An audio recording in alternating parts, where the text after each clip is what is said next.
ॐ नमो भगवते वासुदेवाय। द्वादश स्कंध पंचमोऽध्याय। सुख परीखे देई ज्ञान राजार तक्ष कदंसन भय को कले निवारण पंचमे हि विवरण।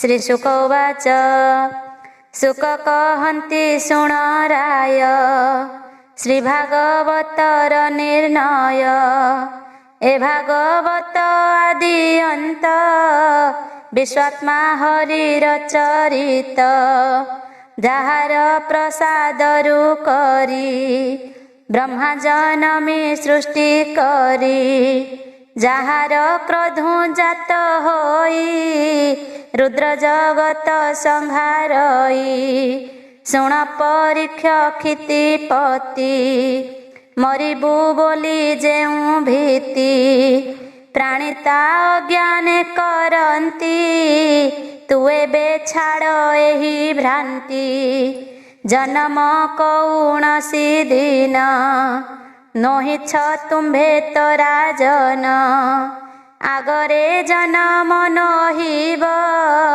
वर्तमान रे न मरिब उत्पत्ति स्थिति जार नाही विनाश होइब किम पाई पुत्र पौत्रादि तोहर केहि जे नुहंति काहार जेमन्ते बीजरु अंकुर तहु वृक्षादि अवतार से फल फलई प्रत्यक्षे बीज अंकुरी पुणी वृक्षे तेमंत नहे पिता पुत्र संबंध जान परीक्षित एहा से कहिबा बुझाई जेन्हे काष्ठरे अग्नि थाई अरणी करी ता मंथिले अग्नि प्रकाश होए भले प्रत्यक्षे दर्शन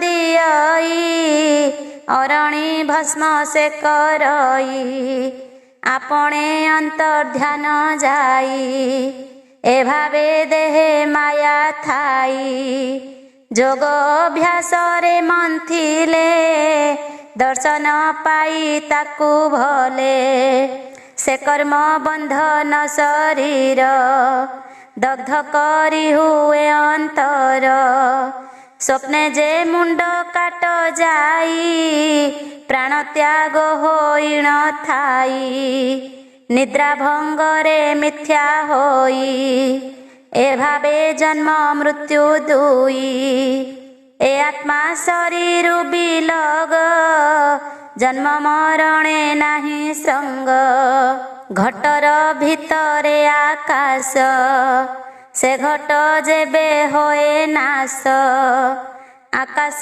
पूर्णमय दिसे घट बीजोग रहे से भावे देह नाश गले जीव मिसई ब्रह्म तुले घटर विनाश हुई जन्म मरण तार नाही ए जीव विनाश नुहई पुण शरीरे प्रकाशई मन ही देह गुण कर्म आपणे करई सृजन से मन मायारु संभव तेणु जन्म मृत्यु लाभ माया देहर अधिष्ठान देह संजोग विजोगेण जेसने प्रदीप जलई घृत बलिता जोग पाई ताहाकू असंजोग कले अग्नि अदृश्य होए भले एमंत जीव कर्म जोगे देहरे संजोग विजोगे जन्म मरण तिनि गुणे जन्म होई रज गुणे तम गुण रे नाश जाई सतगुणरु से बढ़ई शरीरे आत्मा लगी नाही, आत्मा जे ज्योति स्वरूप ही। व्यक्त व्यक्त बेनी पर, आकाश प्राय सर्वाधार। सर्वव्यापी जे निर्विकार, अंत उपमा नाही तार। एही प्रकारे आत्मा जानी, आत्मा को आत्मा गुणे मणि। अनुमान बुद्धि विचार, वासुदेव को चिंता कर। एकतो भावे चित्त धर, प्राण को भूरु मध्य भर। वासुदेव रे आत्मा लीन, ध्यान देखतु निरंजन। निर्वाण मुक्ति पाइब, तक्षक बाधा न लागिब। तक्षक ब्राह्मण सापरे, दंशिब तुम्भर शरीरे। माया देह को से दंशिब, विष ज्वाला रे भस्म हेब। जीव थिबा जाए तुम्भर, दग्धन करिब शरीर। मृत्यु कारण जेबा अछि, भोग नहिब तुम्भ किछि। तुम्भे जे मृत्युर ईश्वर, अविनाशी जीव तुम्भर। तेणु तू मृत्यु को न डर, जन्मिले मरण निकर। परम ब्रह्म निराकार, ज्योति स्वरूपे लीन कर। तेबे तू निज को चिन्हिबु, परम ब्रह्म मु जानिबु। निराकार ब्रह्म स्वरूपी, परम पदे अछि व्यापी। ए रूप चिंती आत्मा ध्याने, लय लगाओ निरंजने। आत्मा आत्मा भाव जाणई, सूक्ष्म रे ब्रह्म भाव पाई।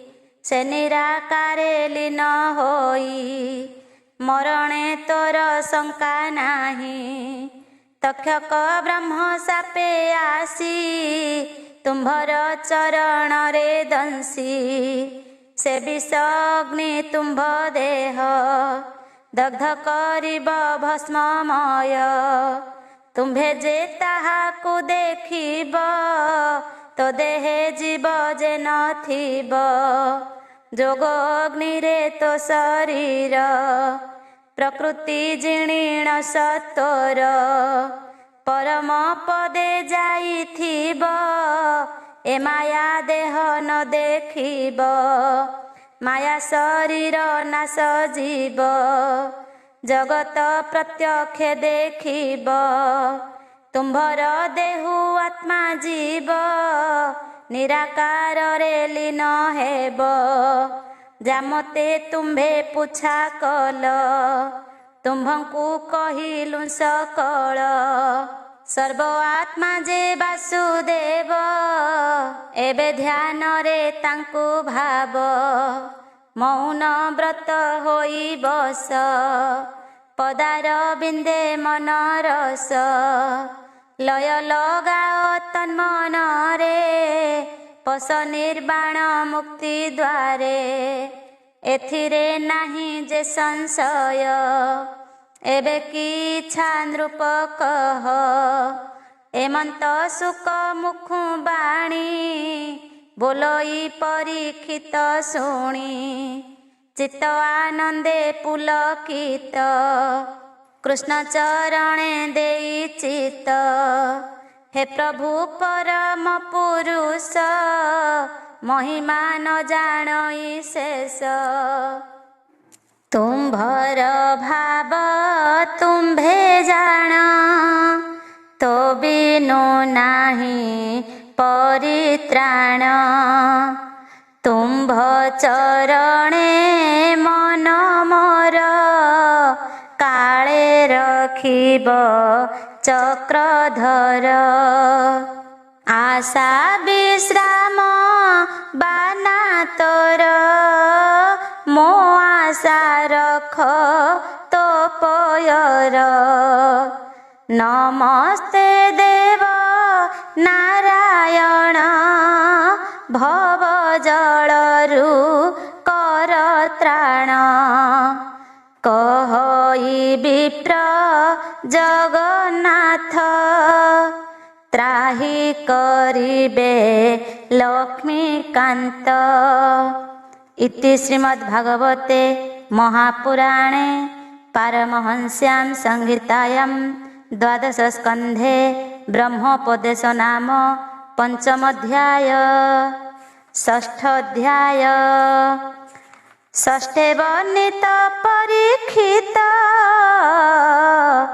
मुक्ति उतारु तार पुत्र। जेमन्ते कले सर्प जाग आवर वेदर विभाग। सुत पौराणिक कहन्ति सौनक आदि मुनि प्रति। नैमिषारण्ये सर्वे मिली शुणन्ति वासुदेव केळि। सुत उवाच सुखं कतहुं तत्त्ववाणी परीक्ष विष्णुरात शुणि। नमिला सुख मुनि पादे रोमपुलक गद गदे। अंजलि करी तत्क्षण एमंत कहई वचन। राजा परीक्षित उवाच हे व्यास सुत ज्ञानी धीर जगत आत्मा रूप तोर। तुम्भर कृपा हेला जेणु नाही मो जन्म मृत्यु तेणु। पुराण भागवत गीता उत्तम श्लोक जेउ कथा। कही कृतार्थ मते कल विष्णु मायारु उद्धरिल। तुम्भे जे अच्युत भकत संसारे प्राणी मोहग्रस्त। तुम्भंकु नोहे अद्भुत निस्तार त्रितापतापित। एहि पुराण भागवत उत्तम श्लोकर चरित। साक्षाते श्री मधुसूदन तांकु कराइल दर्शन। विशुद्ध एणु मोहिली भगवान गुण शुणिली। हे सुखदेव भगवान तक्षक आदि मृत्यु मान। तहि मोहर भय नाही ब्रह्म निर्वाण जानिलई। अव्यय विनाशी ब्रह्म दर्शने छड़ाइल भ्रम। एबे जे मते आज्ञा दिया ब्रह्मरे लागिब मोलय। बसु अछई जोगासने मौन व्रत आत्मज्ञाने। अधोक्षज विष्णुर लये कामना छाड़िली विषये। अष्टांग जोग धारणा रे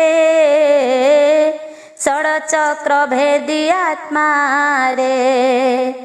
परम आत्मा रे मिसाई सहस्र दल मध्य नेई। प्राण को तहि निवेशिबी माया ब्रह्मांड जिणी जीवी। तक्षक ब्राह्मण सापरे भस्म करिब मो शरीरे।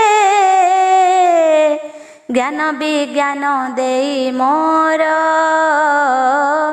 हेळेय ज्ञान कल दूर परम वासुदेव पद लभिजा होई बियानंद से मार्ग मते देखाइल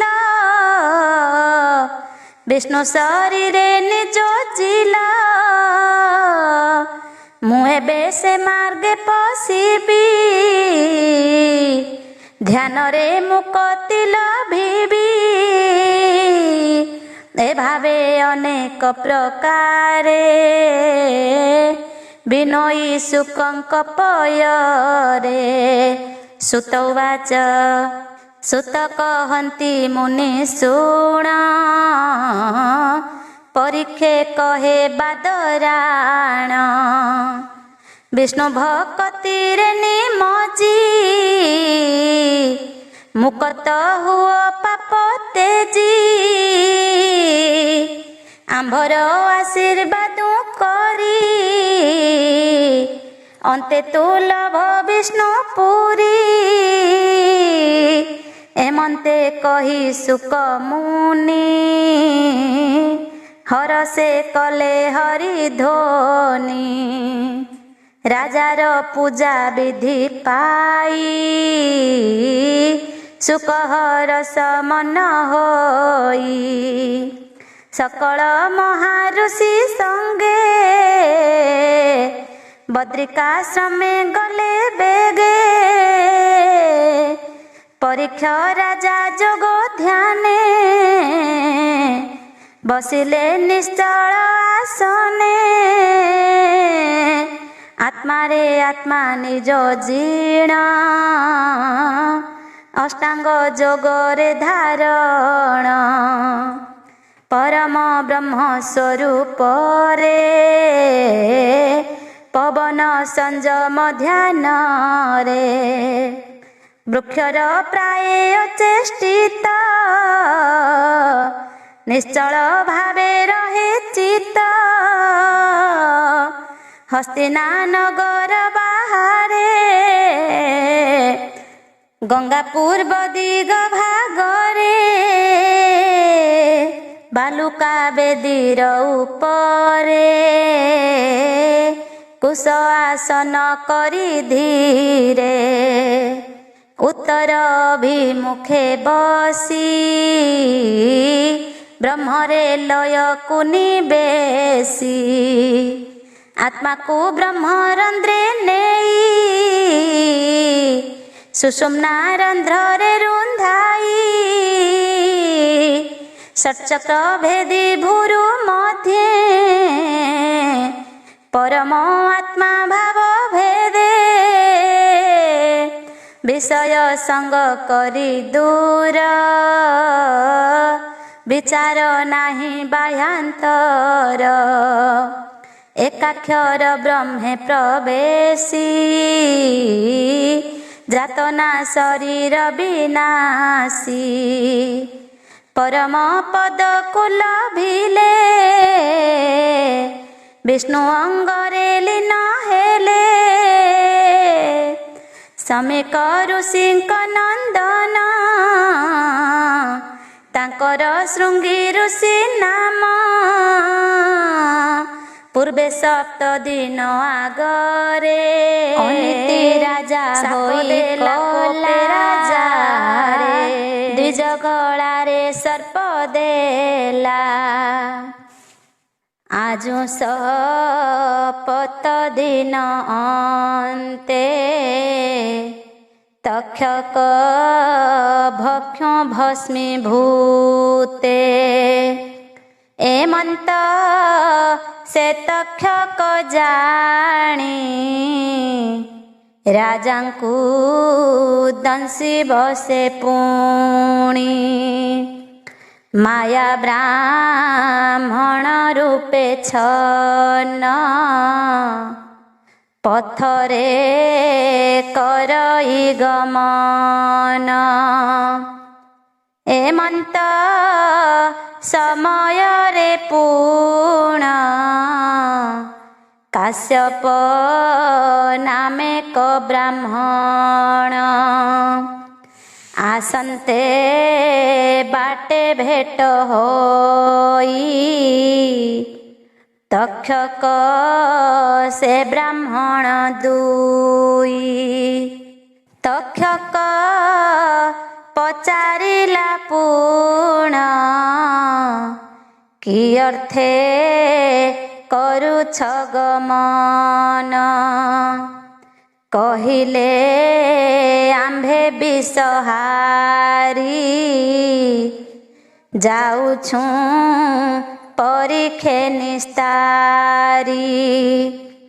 ତକ୍ଷକ ବ୍ରହ୍ମ ସାପେ ଦଂଶୀ, ରାଜା ହୋଇବ ଭସ୍ମ ରାଶି। ତାହାକୁ ଆମ୍ଭେ ଜିଆଇବୁ, ଯଶ ଧନ ଧର୍ମ ପାଇବୁ। ଏମନ୍ତ ଶୁଣି ତାଙ୍କ ବାଣୀ, ତକ୍ଷକ ବୋଲେ ତତକ୍ଷଣି। ତୁମ୍ଭେ ଯେ ମହତ ପୁରୁଷ, ଯଶ ମନ କର ବିନାଶ। ମହତ ଲୋକଙ୍କର ଭାବ, ପର ଯଶରେ ନିତ୍ୟ ଥିବ। ରାଜା ଠାରୁ ପ୍ରାପ୍ତ ଧନ, ମୋଠାରୁ ନିୟତା ଦ୍ୱିଗୁଣ। ଏମନ୍ତ ଶୁଣି ସେ ବ୍ରାହ୍ମଣ, ବିଚାର କରଇ ସେ ମନ। ରାଜାର ଆୟୁଷ ତ ନାହିଁ, ଜାଣଇ ଯୋଗ ବଳେ ମୁହିଁ। ଆମ୍ଭେ ଯେ ଏହାଠାରୁ ପୁଣ, ଛାଡ଼ିଣ ଯିବା କିମ୍ପା ଧନ। ଏମନ୍ତ ବିଚାରି ଭିକ୍ଷୁକ, ବୋଇଲେ ଶୁଣ ହେ ତକ୍ଷକ। ତୋ ଯଶ କିମ୍ପାଇଁ ନାସିବୁ, ପାଇଲେ ଧନ ବାହୁଡ଼ିବୁ। ତକ୍ଷକ ତାଙ୍କୁ ଧନ ଦେଲେ, ବ୍ରାହ୍ମଣ ତହୁଁ ବାହୁଡ଼ିଲେ। ତକ୍ଷକ ବ୍ରାହ୍ମଣ ରୂପେଣ, ଗଲେ ସେ ରାଜା ସନ୍ନିଧାନ। ଫଳ ପୁଷ୍ପ ଘେନି ଭେଟିଲେ, ଫଳେ ତକ୍ଷକ କୃମି ହେଲେ। ଏମନ୍ତେ କୃମି ରୂପେ ପୁଣ,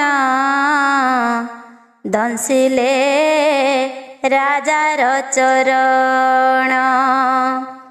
ସେ କାମ ରୂପୀ ନାଗ ବିଷ, ରାଜା ଶରୀର କଲା ନାଶ।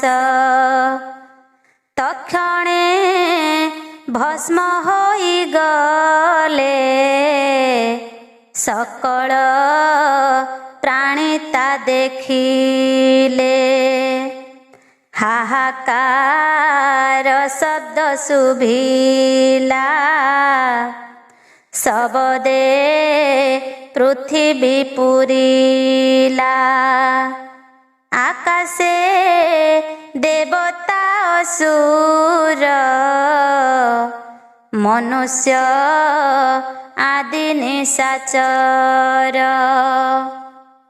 ସମସ୍ତେ ବିସ୍ମୟ ହୋଇଲେ, ତକ୍ଷକେ କେହି ନ ଦେଖିଲେ ରାଜାର ମୁକ୍ତି ଦେଖି ଦେବେ ଦୁନ୍ଦୁଭି ବଜାଇଲେ ସର୍ବେ ଗନ୍ଧର୍ବ ଅପସରା ନୃତ୍ୟ ସାଧୁ ସବଦେ କଲେ ଗୀତ ଦେବେ ଯେ ପୁଷ୍ପ ବୃଷ୍ଟି କଲେ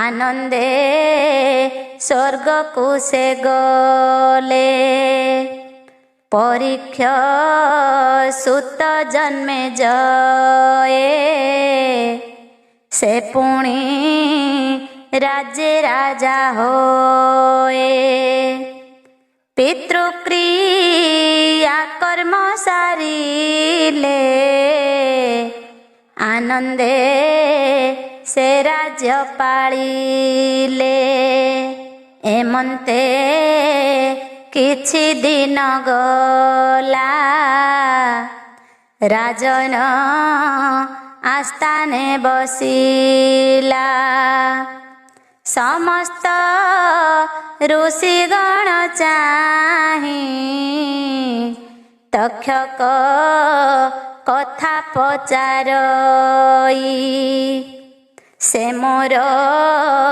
ପିତାର ବୈରୀ ତାକୁ କେମନ୍ତେ ସାଧ୍ୟ କରି ସର୍ପଯଜ୍ଞ କର ଆରମ୍ଭ ବୈରୀ ନାଶ ହେବ ଆମ୍ଭ ଯେମନ୍ତେ ସର୍ପଯଜ୍ଞ ରୀତି ସମସ୍ତ କହିଲେ ସେ ଯତି ଏମନ୍ତେ ସର୍ପଯଜ୍ଞ କଲେ ଅନେକ ସର୍ପ ଦଗଧିଲେ ଯଜ୍ଞ କୁଣ୍ଡରେ ପଡ଼ି ନାଶ ତକ୍ଷକ ରହେ ଅବଶେଷ ସର୍ପକୂଳ ଦଗଧ ଦେଖି ନାଗଲୋକକୁ ସେ ଉପେକ୍ଷି ଦେବଲୋକେ ଇନ୍ଦ୍ରେ ଶରଣ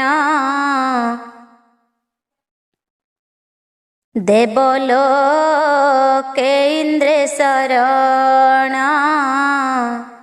ପଶିଲା ମହାଭଏ ପୁଣ ଆଚାର୍ଯ୍ୟ ଏମନ୍ତ କହିଲେ ତକ୍ଷକ ଯଜ୍ଞକୁ ନଇଲେ ତା ଶୁଣି ରାଜନ କହି ସର୍ପଧମ ନ ଆସଇ ଏକୁଣ୍ଡେ ଭସ୍ମ ତ ନହିଲା କିମର୍ଥେ ମନ୍ତ ହୋଇଲା ତା ଶୁଣି ବ୍ରାହ୍ମଣେ କହନ୍ତି ନାଗଲୋକରେ ସେ ନାହାନ୍ତି ଇନ୍ଦ୍ରଙ୍କ ଶରଣ ପଶିଲେ ଯୋଗ ବଳେ ଇନ୍ଦ୍ର ରଖିଲେ ତେଣୁ ଅଗ୍ନିରେ ନ ପଡ଼ଇ ଏମନ୍ତ ଶୁଣି ରାଜା କହି ଶୁଣ ବ୍ରାହ୍ମଣେ ମନ ଦେଇ ଯେ ଅର୍ଥେ ଯଜ୍ଞ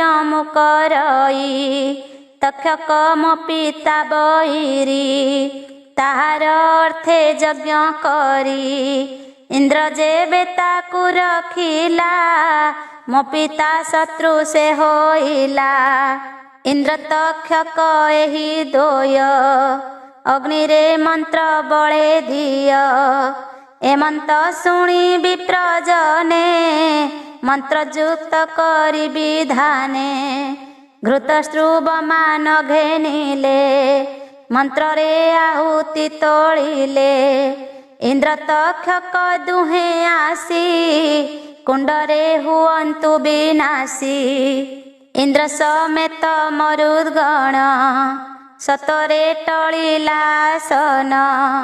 ବିମାନ ସହିତେ ଖସିଲେ ଭୂମି ଆଡ଼କୁ ଦୃଷ୍ଟି ଦେଲେ। ଅଗ୍ନିରେ ଘୃତ ଯେବେ ଦେବେ ନିଶ୍ଚୟ ଅଗ୍ନିରେ ପଡ଼ିବେ। ତା ଦେଖି ଇନ୍ଦ୍ର ସଭୟରେ ଗୁରୁଙ୍କୁ ମନେ ସୁମରିଲେ। ଅଙ୍ଗିରା ଋଷିଙ୍କର ସୁତ ଯେ ବୃହସ୍ପତି ନାମେ ଖ୍ୟାତ। ତକ୍ଷକ ଇନ୍ଦ୍ର ଉପକାରେ ରାଜାଙ୍କୁ ବଚନ କହିଲେ। ତକ୍ଷକ ଏଥେ ନ ମରିବ ଅମୃତ ଭକ୍ଷିଛି ଜୀବ। ତେଣୁ ଅଜରା ମର କାୟ କୋପ ସଂଘର ନର ରାୟ। ତୁ ବୋଲୁ ପିତାକୁ ମାଇଲା ଏହାକୁ ମୁଁ ମାଇଲେ ଭଲା। କେହି କାହାକୁ ନ ମାରଇ କାହାରେ କେହି ନ ଜିଆଇ।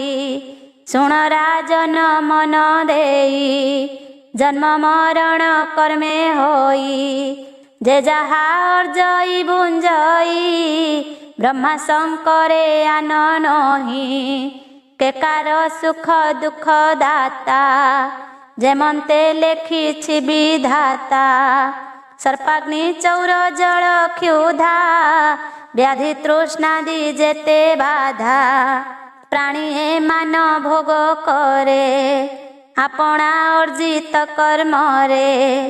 ଜନ୍ମ ମରଣ ଏହି ଭାବେ ଈଶ୍ୱର ସଂଯୋଗ ବିଯୋଗେ। ତୋ ପିତା ପରୀକ୍ଷିତ ବୀର ସେ ବ୍ରହ୍ମ ଋଷିର କିଙ୍କର। ଅଦୋଷେ ଋଷି ଗଳେ ନେଇ ମୃତ ସର୍ପକୁ ଗୁଡ଼ିଆଇ। ସେ ତ ସେ ଋଷି ସାପ ଦେଲା ତକ୍ଷକ ବିଷେ ଭସ୍ମ ହେଲା। ତକ୍ଷକ ଭୟ ଯେତେବେଳେ ଦେହେ ଜୀବ ନାହିଁ ସେ କାଳେ। ତକ୍ଷକର ହିଁ ଦୋଷ ନାହିଁ ସର୍ପ ହତ୍ୟା କରୁ କିମ୍ ପାଇଁ। ସର୍ପ ଯଜ୍ଞ ନିବର୍ତ୍ତ କର ନିର୍ଦୋଷୀ ସର୍ପେ କିମ୍ପା ମାର। ଏମନ୍ତେ ବୃହସ୍ପତି ବାଣୀ ସନ୍ତୋଷ ନର ନାଥ ଶୁଣି। ସର୍ପ ଯଜ୍ଞ ନିବର୍ତ୍ତ କଲେ ଗୁରୁଙ୍କୁ ପୂଜାରେ ତୋଷିଲେ। ଏ ଯେ ବିଷ୍ଣୁ ମାୟା ଜଗତ ତମ ମାୟାରେ ବିମୋହିତ। ପ୍ରାଣୀଙ୍କ ଉତ୍ପତ୍ତି ପ୍ରଳୟ ଏ ମାୟା ଭିଆଣ ଆଶ୍ରୟ।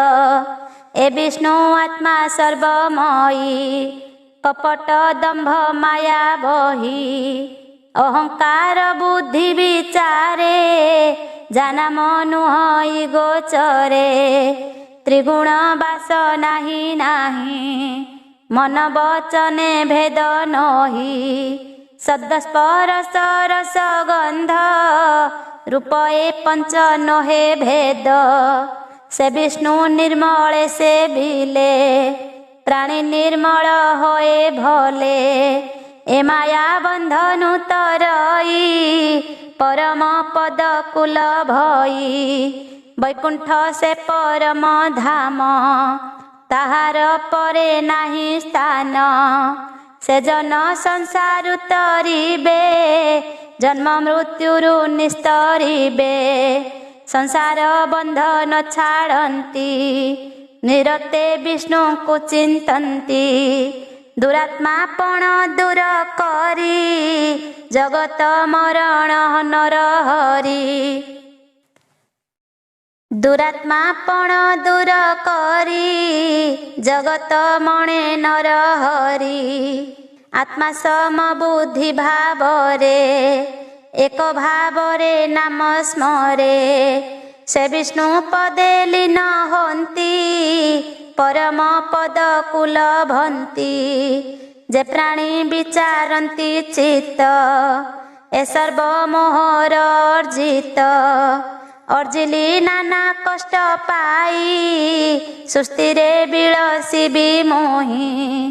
ସେମାନେ ଦୁର୍ଜନ ବୋଲାନ୍ତି ଆପଣା ଆତ୍ମା ନ ଚିହ୍ନନ୍ତି।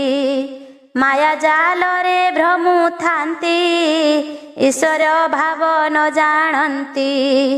ଏଥିରୁ ବିରତ ହୋଇବ, ଅପବାଦକୁ ସହିଥିବ। ଅମାନ୍ୟ କାହିଁ ନ କରିବ, ଦେହକୁ ମିଥ୍ୟା ଯେ ମଣିବ। କାହାରି ସଙ୍ଗତେ ବୈର, ନକରି ସାଧୁ ପଣେ ଧୀର। ଯେ ଭଗବାନ ବାସୁଦେବ, ତେବେ ସେ ତାହାକୁ ପାଇବ। ଅପାର ଜ୍ଞାନ ଯାହାଙ୍କର, କୃଷ୍ଣ ସ୍ୱରୂପୀ ନିର୍ବିକାର। ତାହାଙ୍କୁ କରେ ନମସ୍କାର, ନିରତେ ଥାଉ ସେ ମନର। ତାର ପଦାବ୍ଜ କରି ଧ୍ୟାନ, ସଂହିତା କଲି ଅଧ୍ୟୟନ। ପଢ଼ି ଶୁଣିଲେ ମୁକ୍ତି ହୋଇ, ଏଥିରେ ସଂଶୟ ନ ଥାଇ। ବିଷ୍ଣୁ ସ୍ୱରୂପ ବେଦ ବ୍ୟାସ, ଯେ ଶୁକଦେବ ତାଙ୍କ ଶିଷ୍ୟ। ତାହାଙ୍କୁ ମୋର ନମସ୍କାର, ମହିମା ନ ଯାଇ ଗୋଚର। ସୌନକ ପଚାରେ ହରଷେ, ସୁତ ପୌରାଣିକର ପାଶେ। ସୌନକ ଉବାଚ, ଭୋମୁନି ହୋଇବା ପ୍ରସନ୍ନ, କହିବା ବେଦର ଉତ୍ପନ୍ନ। ଏ ବେଦ ପ୍ରଥମେ କେମିତି, ବିଷ୍ଣୁଙ୍କ ଠାରୁ ଉତ୍ପତ୍ତି। କେମନ୍ତେ ବ୍ରହ୍ମା ଉପଦେଶ, କହତା ବିସ୍ତାରି ବିଶେଷ। ଶୁଣି ସୌନକ ମୁନି ବାଣୀ, ସୁତ କହନ୍ତି ତୋଷ ଘେନି। ସୁତ ଉବାଚ, ପ୍ରଥମେ ବ୍ରହ୍ମା ଯେତେବେଳେ, ଯୋଗ ଧ୍ୟାନରେ ନିଦ୍ରା ଗଲେ। ଲୟ ଲଗାଇ ନିରାକାରେ, ବ୍ରହ୍ମା ବସିଲେ ସମାଧିରେ। ତାଙ୍କ ହୃଦୟୁ ନାଦ ଜନ୍ମ, ଆକାଶ ଶୂନ୍ୟ ଯାର ଧାମ। ଯେ ନାଦ କର୍ଣ୍ଣ ଆବୋରିଲେ, ଶୁଭଇ ସମସ୍ତଙ୍କୁ ଭଲେ। ଯାହାକୁ କଲେ ଉପାସନା, ଆତ୍ମା ନିର୍ମଳ ଶୁଦ୍ଧ ମନା। ସଂସାର ଜନ୍ମ ମରଣାଦି, ତରେ ତ୍ରିତାପ କର୍ମ ଛେଦି।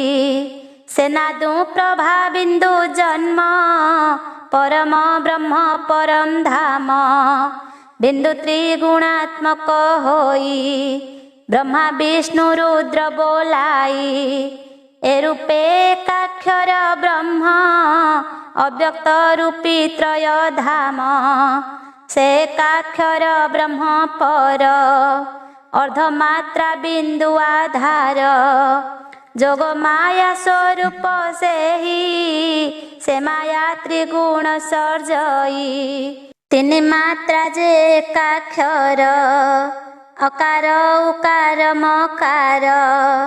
ଅର୍ଦ୍ଧମାତ୍ରା ବିନ୍ଦୁ ସ୍ୱରୂପ, ଏ ବାସୁଦେବର ସକୂପ। ଯେ ଜାଣି ନିମଗ୍ନେ ଭଜନ୍ତି, ବ୍ରହ୍ମରେ ଲୀନ ସେ ହୁଅନ୍ତି। ଶବଦ ବ୍ରହ୍ମ ଏହି ନାଦ, ଯେ ଜନ କରେ ଆତ୍ମା ଭେଦ। ଅର୍ଦ୍ଧରାତ୍ରେ ଏକାନ୍ତେ ବସି, ଯୋଗ ଧାରଣା ଭାବେ ରସି। ଇନ୍ଦ୍ରିୟ ସୁପ୍ତ ଅବସ୍ଥାରେ, କର୍ଣ୍ଣକୁ ଧାଙ୍କିଣ ହସ୍ତରେ। ଶୂନ୍ୟ ଦୃଷ୍ଟିରେ ମନ ଦେଇ, ଶରୀର ଚେଷ୍ଟା କିଛି ନାହିଁ। ତେବେ ଯେ ଶବଦ ଶୁଣଇ, ତାହାକୁ ପରମାତ୍ମା କହି। ଏକାକ୍ଷର ବ୍ରହ୍ମ ପ୍ରଣବ, ଶବଦ ରୂପୀ ବୀଜ ସର୍ବ। ତାହାଙ୍କ ତହୁଁ ଉତ୍ପନ୍ନ, 14 କାରାଦି ବର୍ଣ୍ଣ। 14 ସ୍ୱର ଏ ବୋଲାନ୍ତି, ଏ ଭାବେ ଅକ୍ଷରର ଗତି।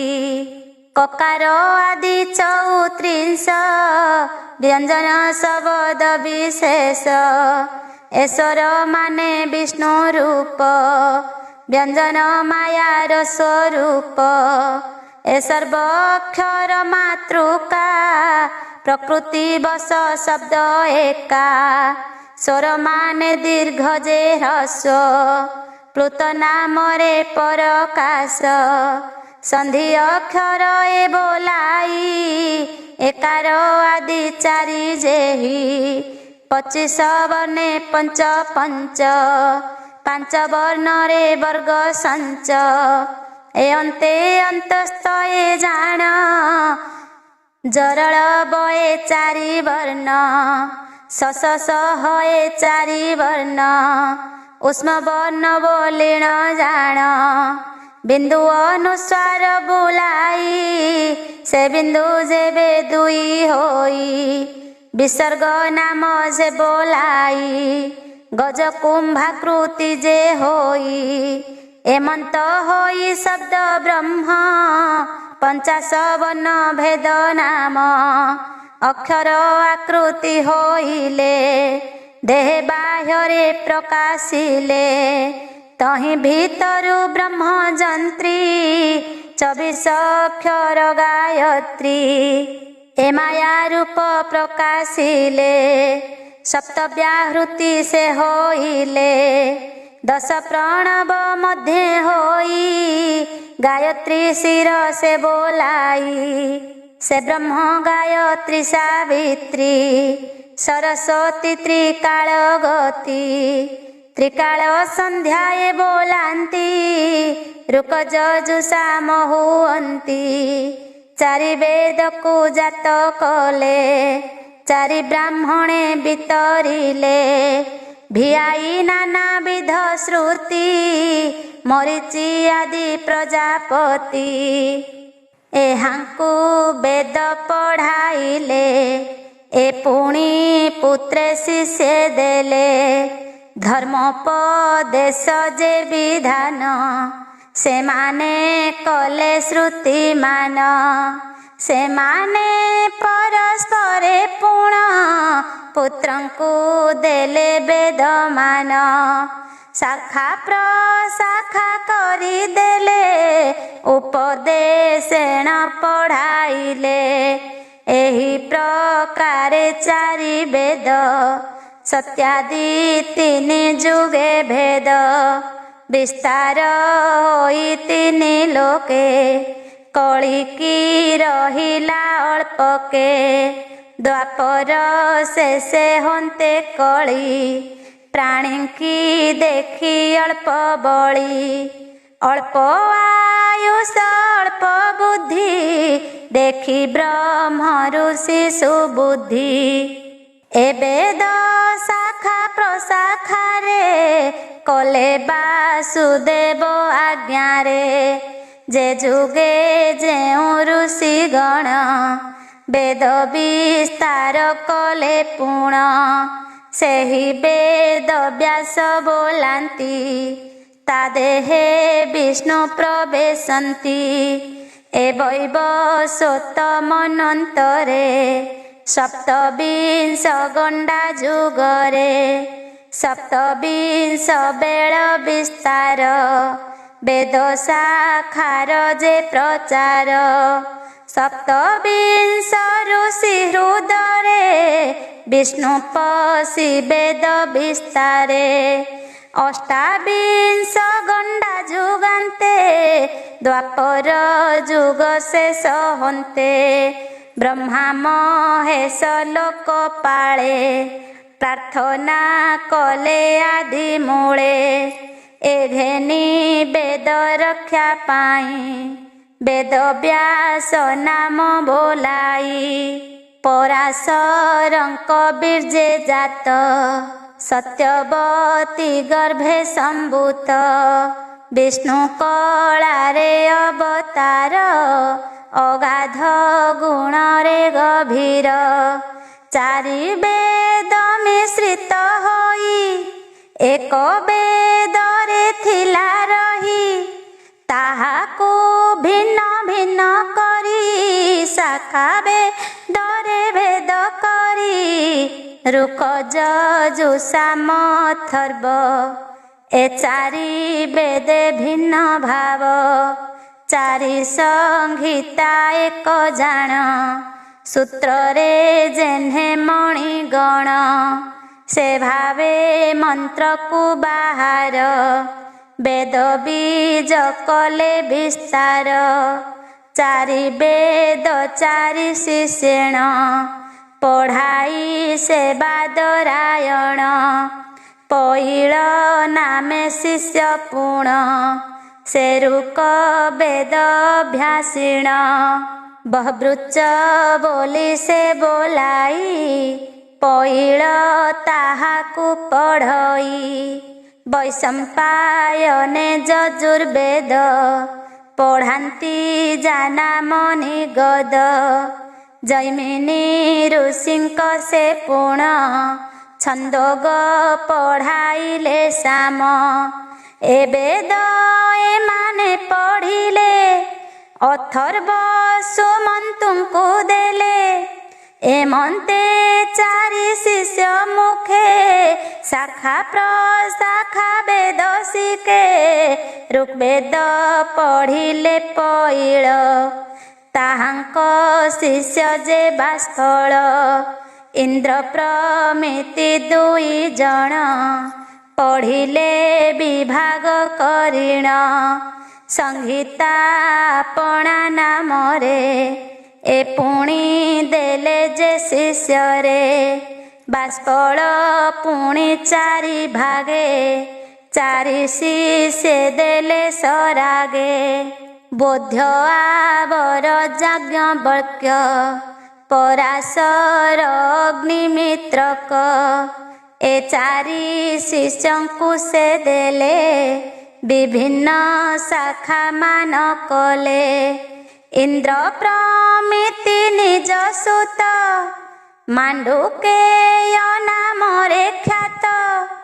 ତାହାଙ୍କୁ ନିଜ ବେଦ ଦେଲେ, ସେ ପୁଣି ଦେବ ମିତ୍ରେ ଦେଲେ, ସେ ଦେବ ମିତ୍ର ଶାଖା କଲେ, ସୌଭରୀ ଆଦି ପଢ଼ାଇଲେ, ସାକଲ୍ୟ ମାଣ୍ଡୁକେୟ ପୁତ୍ର, ତାହାଙ୍କ ପାଞ୍ଚ ପୁତ୍ର ଖ୍ୟାତ, ବାତ୍ସ୍ୟଶାଳୀୟ ଯେ ମୁଦ୍ଗଲ, ଶିଶିର ଆର ଯେ ଗୋଖଲ୍ୟ, ଏହାଙ୍କୁ ବେଦ ପଢ଼ାଇଲେ, ଆବର ଏକ ଶିଷ୍ୟ ଥିଲେ, ଜାତୁକନ୍ୟ ତାହାଙ୍କ ନାମ, ସେ କଲେ ଚାରି ଶିଷ୍ୟ ପୁଣ, ବିରଜ ବଳାକ ବୈତାଳ, ପଇଜ ଶିଷ୍ୟ ଯେ ଆବର, ପ୍ରତି ଶାଖାରୁ ସେ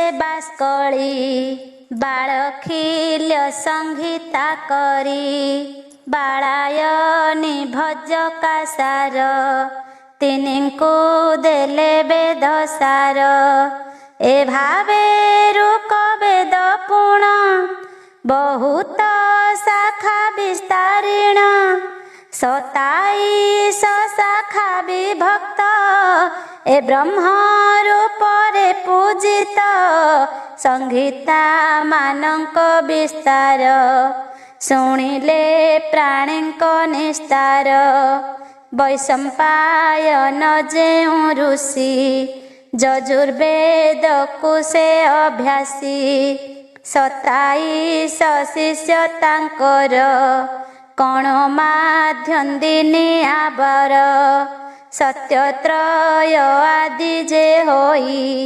27 ଶାଖା ବଢ଼ାଇ, ସେ ବେଦ ପଢ଼ୁ ଶିଷ୍ୟ ଗଣ, ଏକ ଅକ୍ଷର ଶୁଦ୍ଧେଣ, ଗର୍ଗରୁ ଶିଙ୍କର ତନୁଜ, ବୈଶମ୍ପାୟନଙ୍କ ଭଗ୍ନିଜ, ଗାର୍ଗ୍ୟଶିରେ ହସ୍ତ ପ୍ରହାରେ, ଶିରତା ଚୂର୍ଣ୍ଣ ହନ୍ତେ ଖରେ, ବ୍ରହ୍ମ ହତ୍ୟା ବୈଶମ୍ପାୟନେ, ଲାଗିଲା ବେଦର ବିଧାନେ, ସେ ଶିଷ୍ୟ ମାନଙ୍କୁ କହିଲା, ବ୍ରହ୍ମ ହତ୍ୟା ମତେ ଲାଗିଲା, ପ୍ରାୟଶ୍ଚିତ ବ୍ରତ ଯେ କରି, ତା ଶୁଣି ଶିଷ୍ୟ ବ୍ରତାଚାରୀ, ସେ ଶିଷ୍ୟ ମାନେ ବ୍ରତ କଲେ, ଚରକା ଧୈର୍ଯ୍ୟ ବୋଲାଇଲେ, ଚରକ ଶାଖା ତାର ନାମ, ତୈତ୍ରୀୟ ଶାଖା ଏବେ ଶୁଣ। ତା ଦେଖି ଯାଜ୍ଞବଲ୍କ୍ୟ କହି, ବୈଶମ୍ପାୟନ ଶିଷ୍ୟ ସେହି। ଅଳ୍ପ ବଳ ଯେ ହାଙ୍କରି, ପ୍ରାୟଶ୍ଚିତ କରି ନ ପାରି। ଏ ବ୍ରତ ବଡ଼ଇ କଠିନ, 12 ବରଷେ ହୋଏ ପୂର୍ଣ୍ଣ। ମୁହିଁ କରିବି ଆଜ୍ଞା ହେଲେ, ତା ଶୁଣି ଗୁରୁ କ୍ରୋଧ କଲେ। ମୋ ଶିଷ୍ୟେ ଅବଜ୍ଞା ତୁ କଲୁ, ଆତ୍ମାରେ ଗର୍ବ ତୁ ବହିଲୁ। ଏଣୁ ତୁ ମୋହଠାରୁ ଯେତେ, ବେଦ ପଢ଼ିଲୁ ଅନୁମତେ। ଏବେ ବେଦ ତୁ ହି ଛାଡ଼, ଆନଠା ବରେ ଯାଇ ପଢ଼। ତା ଶୁଣି ଯାଜ୍ଞବଲ୍କ୍ୟ ଡରେ, ପଢ଼ିଲା ବେଦ ବାନ୍ତି କଲେ। ସେ ବେଦ କାଣ୍ଡି ମାନ ପୁଣ, ତିତିର ଚଢ଼େଇ ରୂପେଣ। ତାହାକୁ ଯେଉଁ ଋଷିମାନେ, ଗ୍ରହଣ କଲେ ସାବଧାନେ। ତୈତ୍ତିରୀୟ ସେ ବୋଲାଇଲେ, ତହୁଁ ଯେ ଯାଜ୍ଞବଲ୍କ୍ୟ ଗଲେ। ବେଦ ସେ ପଢ଼ିବା ନିମିତ୍ତ, ସୂର୍ଯ୍ୟଙ୍କ ଠାରେ ଉପଗତ। ଗୁରୁଙ୍କ ଠାରୁ ନବତନ, ବେଦ ପଢ଼ିବା ଅର୍ଥେ ଜାଣ। ମେରୁ ପୃଷ୍ଠରେ ବସି ପୁଣ, ସୂର୍ଯ୍ୟଙ୍କୁ କଲେ ଉପସ୍ଥାନ। ଯାଜ୍ଞବଲ୍କ୍ୟ ଉବାଚ, ହେ ଭଗବନ୍ତ ଦିବାକର, ତୁମ୍ଭଙ୍କୁ ମୋର ନମସ୍କାର। ଜଗତ ଅଖିଳ ଯେ ପ୍ରାଣୀ, ଆତ୍ମସ୍ୱରୂପେ ଅଛ ପୁଣି। କାଳ ସ୍ୱରୂପେ ଗ୍ରହ ରୂପୀ, ସ୍ଥାବର ଜଙ୍ଗମାଦି ବ୍ୟାପୀ। ବ୍ରହ୍ମରୁ କୀଟ ପର୍ଯ୍ୟନ୍ତେ, ପ୍ରାଣୀମାନଙ୍କ ହୃଦଗତେ। ଆତ୍ମସ୍ୱରୂପେ ପୁରୀ ଅଛ, ଆକାଶେ ଶୂନ୍ୟେ ପ୍ରକାଶିଛ। ଲବ ନିମେଷାଦି ବତ୍ସର, ଯେତେ ଯେତେ ପ୍ରାଣୀଙ୍କର। ଏ ତୁମ୍ଭ ଅନୁଗ୍ରହ ହୋଇ, ବାହେ କାଳ ରୂପେ ଭ୍ରମଇ। ଉତ୍ପତ୍ତି ପ୍ରଳୟ କରୁଛ, ଏଣୁ ଆକାଶେ ଉଇଁ ଅଛ। ଏ ତୁମ୍ଭ ମଣ୍ଡଳର ଗତି, ନିର୍ମଳ ବିରାଜଇ ଜ୍ୟୋତି। ବ୍ରାହ୍ମଣେ ତ୍ରିସନ୍ଧ୍ୟାରେ ନିତ୍ୟେ, ଗାୟତ୍ରୀ ପଢ଼ି ବେଦ ମନ୍ତ୍ରେ। ଅଞ୍ଜଳି ଦେଇ ଉପସ୍ଥାନ, କ୍ଷୟ ସକଳ ପାପମାନ। ଏ ଦିବାରାତ୍ରି କରି ଶେଷ, ସଂସାର ଲୋକ ତମ ଧ୍ୱଂସ। ଆପଣା କିରଣରେ ବୃଷ୍ଟି, ଶସ୍ୟ ଉପୁଜି ପ୍ରାଣୀ ତୁଷ୍ଟି। ପ୍ରାଣୀଙ୍କ ଜୀବଦାତା ହୋଇ, ପାଳୁଛ ଋତୁ ଭାବ ବହି। ଶୀତ ବରଷା ଗିରିଶମ, ଶରତ ବସନ୍ତ ଯେହିମ। ଏ ଷଡ଼ ଋତୁ 12 ମାସ, ତୋତହୁଁ ହେଉଛି ପ୍ରକାଶ। ଏ ଜ୍ୟୋତିର୍ମୟ ତୋ ମଣ୍ଡଳ, सकल सुखंकर घर। विप्रे जे चारि वेद मंत्रे करन्ति उपस्थान तोते। से द्विज मानकर पाप तुम्भे जे हर सर्वव्याप। तुम्भ मंडल ज्योति तीक्ष्ण अंधपटल विनाशन। से ज्योति स्वरूप जे तुही करुछि उपस्थान मोहि। स्थावर जंगम जे कीट पतंग चारि खानि भेट। इंद्रिय प्राण मानकर प्रवेशी अनुग्रह कर। स्वयं अंतर्यामी स्वरूपे आत्मज्ञान प्रकाश रूपे। ए लोक तुम्भर माया रे पड़िछि तम अंधकारे। प्राणी की अजगर रूप सर्प गिलिले जेन्हे धाप। अचेते मृत होई थाई निद्रा रे जेन्हे प्राणी सोई। माया रे अचेत जे प्राणी परम कृपाळु तु पुणी। उदये अनुग्रह करी उदित किरणे उधारी। दिने दिने जे प्राणी माने श्रेय निमन्ते तो चरणे। तो अनुग्रहे यज्ञ करी समाधि अपवर्ग धरी। जैसने राजा दुष्ट नासी साधु मानंकु से आश्वासी। दैत्य दानव जे असाधु खल दुर्बुद्धि धर्म निंदु। ए अंशे जन्म जेते तनु